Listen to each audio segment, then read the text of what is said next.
오늘 말씀의 제목은 정체성이 능력입니다.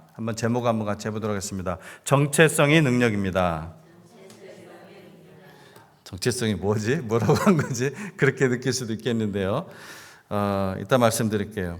자, 이스라엘은 지금 요단강을 기적 가운데 건넜습니까? 안 건넜습니까? 건넜습니다. 이미 이제 5장은 건넌 상태예요. 이미 건너왔어요.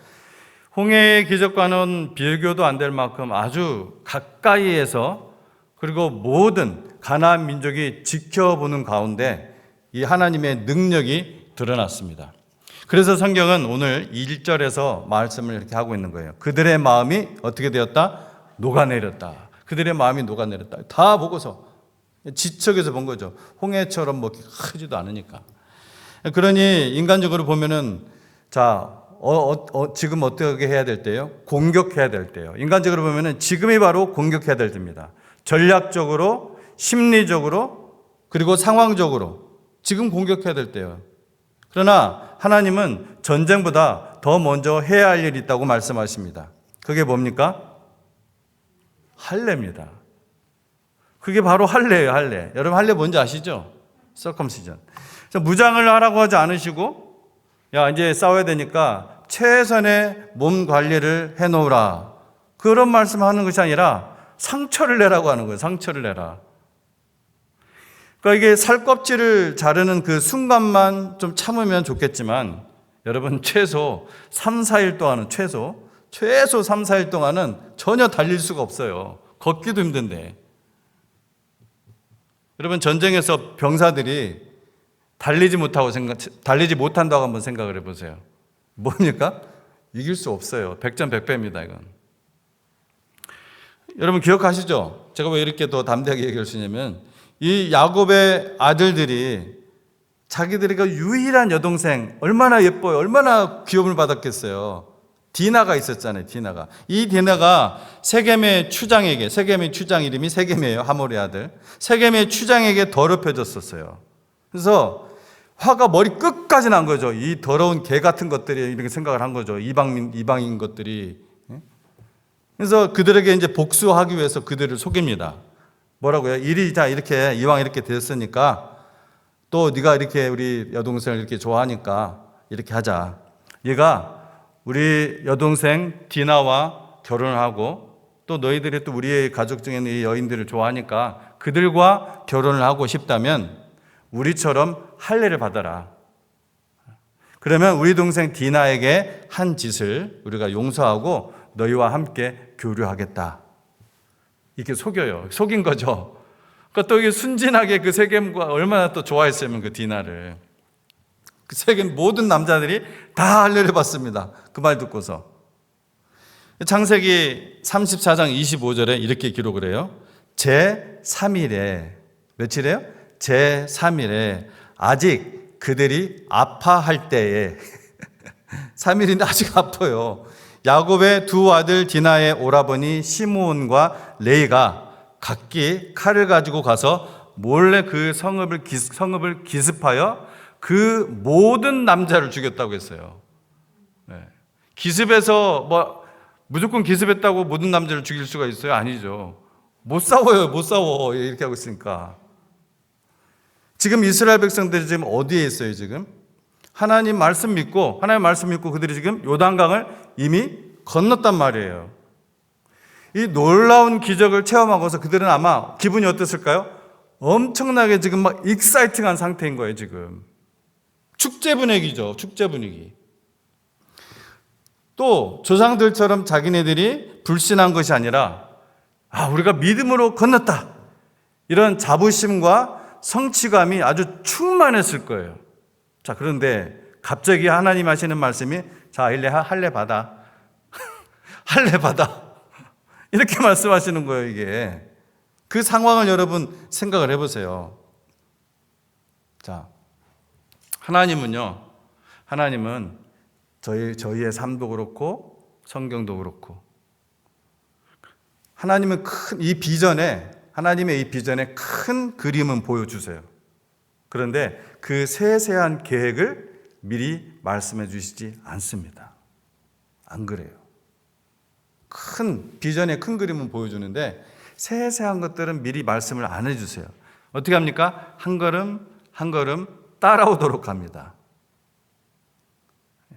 믿음이 없으면 못 따라가요. 그래서 주의 길은 믿음이 없으면 못 따라가요. 그러나 믿음이 있으면 누구든지 따라갈 수 있는 길이 바로 이 주의 길입니다. 하나님의 음성을 듣는 훈련이고 믿음의 훈련이에요. 하나님을 따라가는 길은. 아마 우리가 이스라엘 사람들의 있었던 그 자리에 있었다면 이런 불평을 속으로 했을지 모릅니다. 하나님께서 하나님의 계획 가운데 할례를 명령하실 거였다면은 요단강을 건너기 전에 명령하시지. 요단강이 그때는 어떤 거예요? 요단강이 범람할 때라 적군이 요단강을 건너서 우리 진영으로 쳐들어올 수도 없고, 그래서 안전하게 준비할 수 있잖아요. 거기서 할례를 받으면 무슨 걱정을 할 필요가 있어요? 그냥 거기서 하면 되지. 그 속마음을 들으시는 하나님은 어떻게 말씀하시는 겁니까? 그건 네 생각이다. 그건 네 생각이지. 내 생각은 너희 생각과는 달라. 그건 내 생각이야. 네가 하나님이야? 내가 하나님이야. 내가 여호와야. 내 계획이 있어. 이미 요단강을 건넜어요. 적들이 이스라엘 병사들이 옴짝달싹 못하고 제대로 걷지도 못하는 것을 눈치채면은 언제든지 공격해 올 수 있단 말이에요. 적들에게는 여리고라는 성이라도 있지. 이제 막 요단강을 도하한 이스라엘 백성들에게는 성은커녕 나무로 만든 울타리도 없는 거예요, 지금. 왜입니까? 왜 하나님께서는 그렇게 가장 정말 역사적으로 너무나 중요한 그 가장 중요한 시점에 가장 취약하게 만들어 놓으시고 가장 힘을 쓸 수 없게 만들어 놓으셨을까요? 이것은 우리 인생의 교훈에 있어서 굉장히 중요합니다. 우리 믿음 생활에 있어서. 나의 삶에 있어서 정말 중요한 시기인데 그때 나를 가장 취약하게 만들어 놓으시고 가장 힘을 쓸 수 없게 만들어 놓을 때가 있으시단 말이에요. 이상하단 말이에요.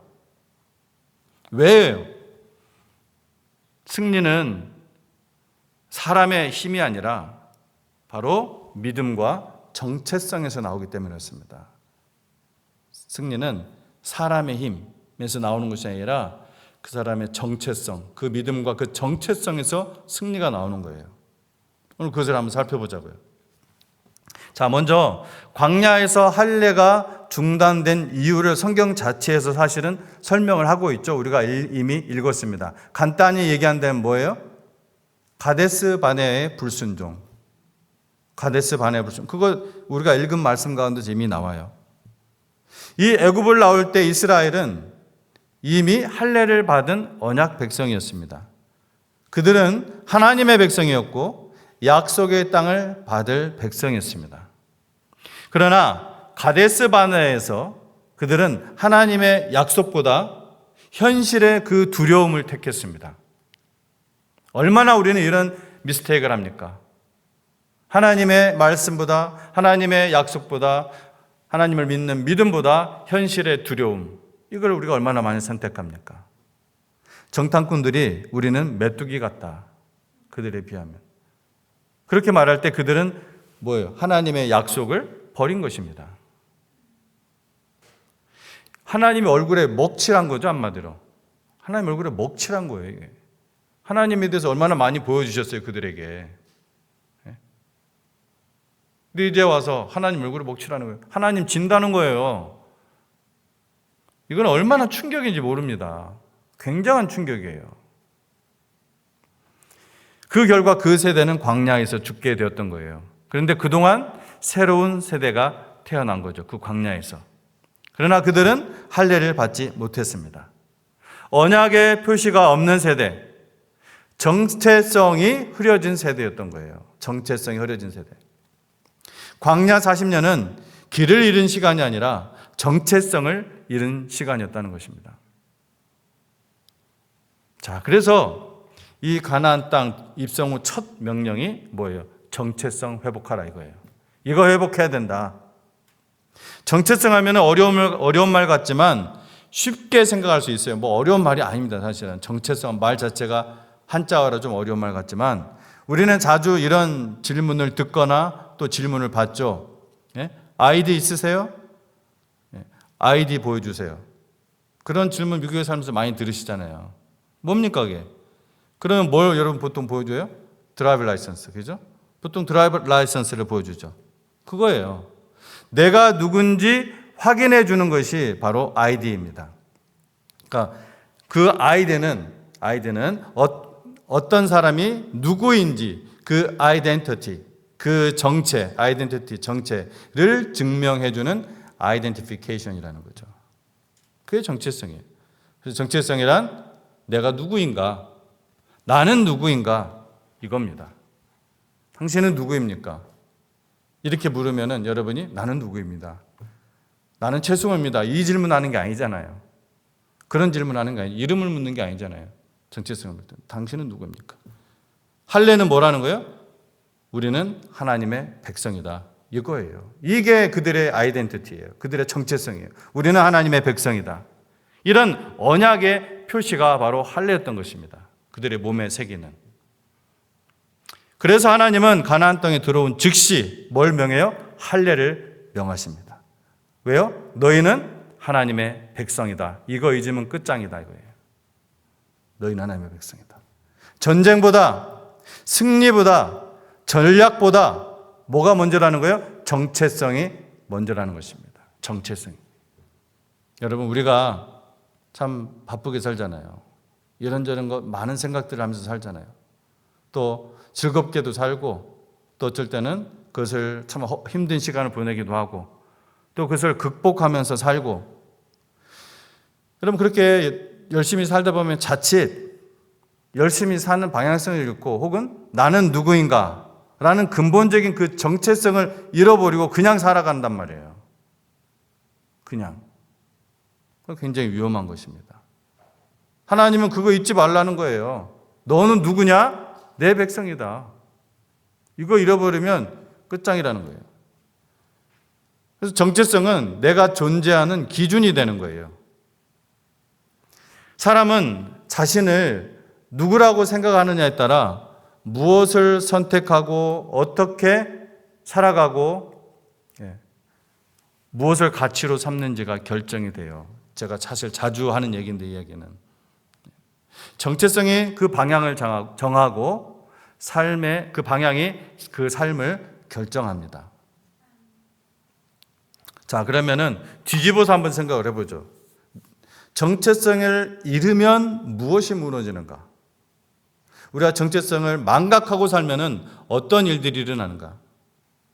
기준이 흔들려요. 선택이 흔들려요. 그리고 하나님과의 관계가 흔들립니다. 결국은 삶 전체가 금이 가고 흔들립니다. 왜냐하면 정체성은 삶의 축이기 때문이에요. 축. 정체성이 무너지면 기준이 사라지고 기준이 사라지면은 어떻게 돼요? 죄가 들어오는 것입니다. 죄가. 마음대로 살기 때문에. 그래서 성경에 한번 예를 들어볼게요. 이 정체성을 잃었을 때 생기는 그러한 결과 매우 선명하게 보여주는 몇 가지. 우리가 너무나 잘 아는 거. 에서. 잘 아시죠? 에서가 장자였잖아요. 근데 그 장자인데 장자에게는 장자의 권리가 있어요. 축복권이 있어요. 하나님께서 특별히 주시는. 이 에서가 장자의 권리를 어떻게 했어요? 한 끼 음식에 팔아버렸어요. 창세기 25장 보면 그렇죠? 뭐예요? 장자로서의 그 정체성을 귀하게 여기지 않은 거예요. 정체성을 가볍게 보면은 어떻게 돼요? 축복도 가볍게 봅니다. 하나님의 축복? 뭐 안 받아도 뭐 이렇게 돼요. 자기의 정체성을 잃어버리면. 너무 중요합니다. 그래서 하나님께서 에서를 딱 찍어 놓으신 거예요. 거기다가. 에서가 잘 됐어요? 에서의 삶을 원하십니까? 원하지 않으시잖아요. 정체성을 잃어버린 거예요. 사사기 보세요. 사사기는 뭘 보여줍니까? 정체성을 잃으면 기준이 사라져버려요. 삶의 기준이. 사사시대를 대표하는 말씀은 뭐예요? 각기 자기 소견에 옳은 대로 행하였더라. 뭐라고요? 각기 자기 소견에 옳은 대로 행하였더라. 왜 그렇게 되었습니까? 왕이 없었기 때문에 그랬다고 성경은 나오잖아요. 근데 왕이 누구예요? 하나님이잖아요. 하나님을 왕으로 섬기지 않은 거예요. 기준이 없어요. 자기 마음대로 자기 생각대로 산 거예요. 기준이 없는 거예요. 하나님 없이도 우리가 살 수 있다 생각한 세대가 바로 이 사사기 시대예요. 정체성을 잃으면은 삶의 기준이 사라지고 자기 중심으로 흘러가 버립니다. 그래서 여러분 사사기를 보세요. 이스라엘 역사에서 가장 패역한 세대입니다. 가장 망한 세대고 가장 냄새나는 세대고 또 정체성을 잃으면은 죄가 그 삶을 삼켜버려요. 여러분 너무나 잘 아는 누가복음 나오는 탕자 이야기. 탕자는 아버지의 아들이라는 정체성을 잃어버린 사람이에요. 내가 우리 아버지의 아들이다. 이 정체성을 잃어본 거예요, 탕자는. 그리고 어떻게 됐어요? 그걸 잃어버리니까 돈만 믿고 세상 나가서 가치 없는 존재처럼 스스로를 막 대하는 거예요. 돈으로 행복을 구해보려고 하고 돈이 주는 그 모든 쾌락을 다 누려보고 존귀도 누려보고 돈으로 하니까 사람들이 다 막 띄워주니까. 그러나 그는 모든 것을 잃어버렸을 때 놀랍게도 그는 돌아옵니다. 돌아와요. 모든 것을 잃으면 자동으로 돌아오는 게 아니에요. 근데 대부분 안 돌아오죠. 많은 사람들이 안 돌아와요. 근데 여기에 나온 탕자가 돌아올 수 있었던 이유가 뭐냐? 성경을 잘 읽어보세요. 왜 뭐라고 했죠? 그 탕자가 돌아올 수 있었던 이유는 아버지를 생각한 거예요. 내가 누구였는가를 다시 생각한 거예요. 내가 아버지의 아들이라는 거. 내가 사실 아버지의 아들이지만 종처럼 여겨주십시오.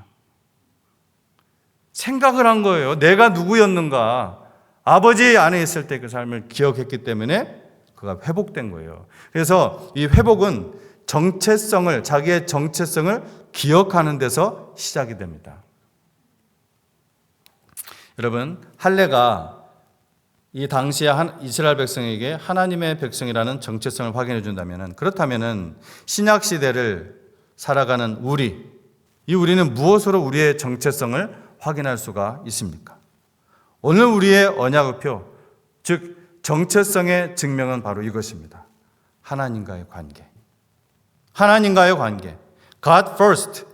이것으로 그 사람이 하나님과 어떤 관계인가, 그 사람의 정체성을 알 수가 있어요. 뭐 first라고요? God first. 이것은요, 바로 지금 현재 당신의 가치관을 보여주는 거예요. 정말 God first입니까? 이게 당신의 지금 하나님과의 관계예요, 그게. 옛날에 내가 예수님 믿고 구원받았으면 이 얘기하는 게 아닙니다. 지금 당신과 하나님의 관계는 God first. 내가 이번 주에, 내가 오늘 이러한 가치관으로 살았는가. 이것이 바로 당신의 정체성을 증명해 주는 거예요. 여러분, 사람은요, 누구나 당연히 자기가 더 좋다고 생각하는 것을 선택해요? 안 좋다고 생각하는 것을 선택해요? 당연히 좋다고 생각하는 것을 선택합니다. 좀 이걸 선택하면 조금 힘들지만 이게 훨씬 좋아. 그렇죠? 여러분, 그것이 바로 그 사람 안에 있는 밸류 시스템이에요. 그게 바로 가치관이라는 거예요. 가치관. 더 좋은 거를 고르는 거예요. 내가 생각하기에, 여러분이 생각하기에 지금 더 좋은 거 선택한 거예요, 지금. 그래서 여러분 하나님 전에 나오는 거예요. 그 가치관은 결국 그 사람의 세계관을 형성합니다. 월드뷰.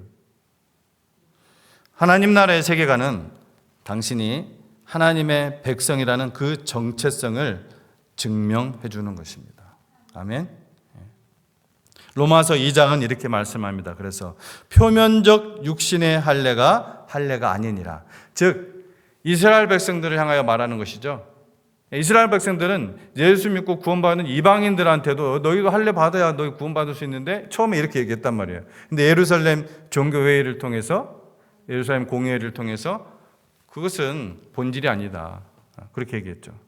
근데 이스라엘 사람들이 구약 시대에 아직 실체이신 예수님이 오기 전에 그들이 하나님의 언약 백성의 것을 까먹지 않도록 다른 모든 백성 이방인들한테 막 퍼질 수 있잖아, 이게. 그렇죠? 쟤네들은 꼭 8살만 되면 저렇게 할례를 받더라. 자연스럽게 복음이 전파되는 거예요. 하나님의 백성에 대한 이야기가 선포되는 거죠. 그러면서 이제 사람들이 궁금해하고 그런 식으로 그 당시는 복음이 선포되는 거예요. 그럼 뭐가 할례냐? 할례는 어디에 할지니라? 마음에 할지니라 합니다. 마음에. 할례는 마음에 할지니라. 마음을 찢어야 돼요. 하나님 앞에서. 이것이 우리의 정체성인 거예요. 자, 5장 9절 말씀 한 번 더 같이 읽어보도록 하겠습니다. 5장 9절. 자, 우리 한번 또박또박한 목소리로 큰 소리로 같이 읽어보겠습니다. 5장 9절 시작. 여호수아가 또 요단 가운데 언약궤를 맨 제사장들의 발이 선 곳에 돌 12를 세웠더니 죄송합니다. 제가 4장 9절 왜 길갈이 안 나오나 해가지고 지금 길갈이 나와야 되는데 5장 9절 같이 읽겠습니다. 시작. 여호와께서 여호수아에게 이르시되 내가 오늘 애굽의 수치를 너희에게서 떠나가게 하였다 하셨으므로 그곳 이름을 오늘까지 길갈이라 하느니라. 아멘. 뭐라고 했다고요? 길갈. 길갈. 그래서 이 애굽의 수치를 너희에게서 굴러가게 하였다. 길갈. 그래서 애굽의 수치란 뭐예요? 뭐가 애굽의 수치예요? 종살이 흔적이죠. 노예 근성. 그냥 아직도 내가 사탄의 노예였을 때 그 근성. 그거 있잖아요. 그거 있잖아요, 여러분. 이 종살이 흔적. 그리고 또 어떤 흔적이에요? 가데스 바네에서의 불신, 믿음 없는 결정. 하나님을 신뢰하지 못했던 상처. 이런 것들이 전부 다 애굽의 수치예요. 하나님은 그 수치를 굴러내신 거예요. 은혜죠, 은혜. 하나님은 그 수치를 굴러내신 거예요. 그래서 이름까지 기억하도록 길갈, 굴러가다. 이렇게 딱 지어준 거예요. 그래서 그곳에서 유월절을 지켰고 유월절을 음식을 먹으면서 만나가 그쳤던 것입니다. 하늘에서 광야에서 내려주던 그 만나. 그리고는 이제는 약속의 땅에서 자라난 소산을 먹습니다. 그래서 광야의 은혜는 정말 살리는 은혜였다면은 가나안의 은혜는 이제 세우는 은혜인 거예요. 세우는 은혜. 세우는. 그래서 결론을 맺습니다. 정체성이 뭐라고요? 능력입니다. 우리 그리스도인의 능력은 바로 이 정체성이에요. 여러분은 지금 누구입니까? 무엇이 여러분에게 나는 하나님의 사람이다 라고 말해주고 있습니까? 하나님은 우리에게 먼저 이렇게 말씀하십니다. 너는 내 백성이다. 나는 너희의 하나님이야. 그래서 정체성이 회복이 되면 여러분 길이 열립니다. 하나님 아버지와 관계가 회복되면은 전진할 수가 있습니다. 오늘 이 예배가 이 자리에 있는 분들과 이 시간 온라인으로 예배드리는 여러분들에게 길갈이 되기를 바랍니다. 과거의 그 두려움과 수치와 또 실패가 굴러가고 다 굴러간 거예요. 여러분의 수치, 실패, 두려움, 길갈. 길갈. 굴러가고 하나님의 백성으로 사는 이 정체성이 새롭게 세워지는 자리. 이게 정체성의 능력이에요. 그리고 그 정체성은 무엇에서 확인된다? 하나님과의 관계. 하나님과의 관계. God first. 여기에서 확인됩니다. 기도하겠습니다.